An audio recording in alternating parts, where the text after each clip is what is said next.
The US State Department has said it's a mistake for the United Nations human rights chief to visit China amid concerns that the Chinese will not allow proper scrutiny of the state of human rights in the country.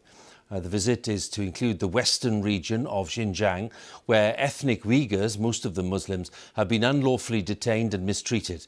A huge collection of data, including images linked to China's mistreatment of Uighurs and other minorities, has been handed to the BBC. Now, the information was hacked from police computers, and it includes evidence of a shoot-to-kill policy for anyone trying to escape. Our correspondent John Sudworth has the story. These are the faces China never intended us to see from inside its system of mass incarceration in Xinjiang. The government has long denied it's running detention camps for Uyghurs, insisting instead they are vocational schools for willing students. The photos, almost 3,000 of them, show the reality of how whole swathes of Uyghur society have been swept up person by person. The oldest was 73 at the time of her detention, the youngest just 15. The Uyghurs, with their Turkic language, Islamic traditions and roots in a region with a history of separatism and violence, have long faced cycles of tightening government control.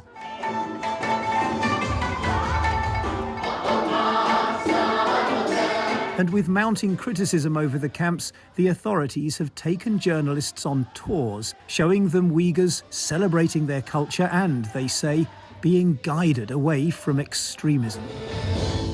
But it's a narrative undermined by the tens of thousands of files passed to the BBC.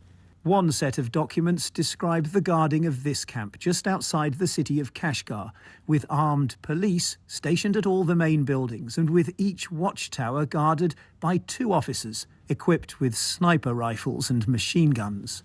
Inside, lessons are watched over by police carrying shields, batons and handcuffs. And the documents describe the response to students who attempt to escape.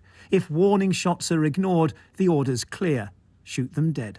Yes, this is classified internal government information. The files, said to have been hacked from police computer servers in Xinjiang by a source whose identity remains unknown, were first passed to Dr. Adrian Zenz, a Xinjiang scholar who in turn shared them with the BBC. You have police officers in heavy riot gear standing next to some of the men. Some of the men have their arms in a funny position, as if they were handcuffed. So this is really very powerful about the image material. And I was looking through these images on my laptop in the living room. I had to get up and go somewhere else and take a break. I was overwhelmed.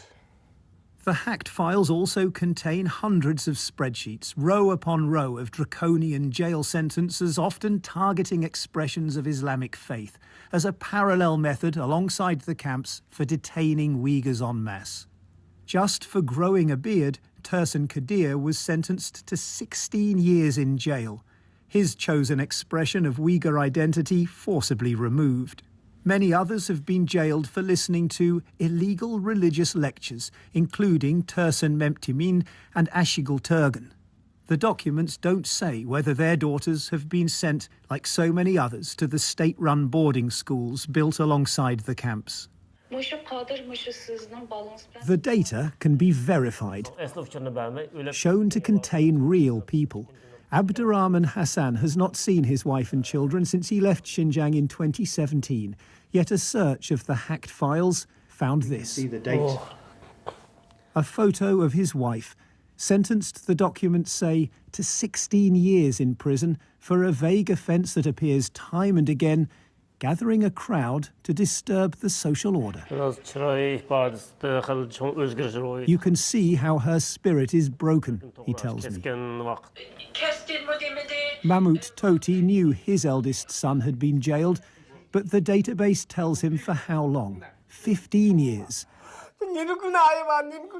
For terrorism offences, although as evidence, only his son's devout Islamic faith is listed. The Chinese Foreign Ministry spokesman Wang Wenbin responded to our reporting, describing it as simply the latest anti-China falsehood and an attempt to smear China with rumours and lies. Xinjiang is stable, prosperous, and the people have happy lives, he said. But there's been no attempt to address the evidence itself, which includes these images from deep within the system. Further evidence of the harsh detention and indoctrination of a people, not for what they've done, but for who they are. John Sudworth, BBC News.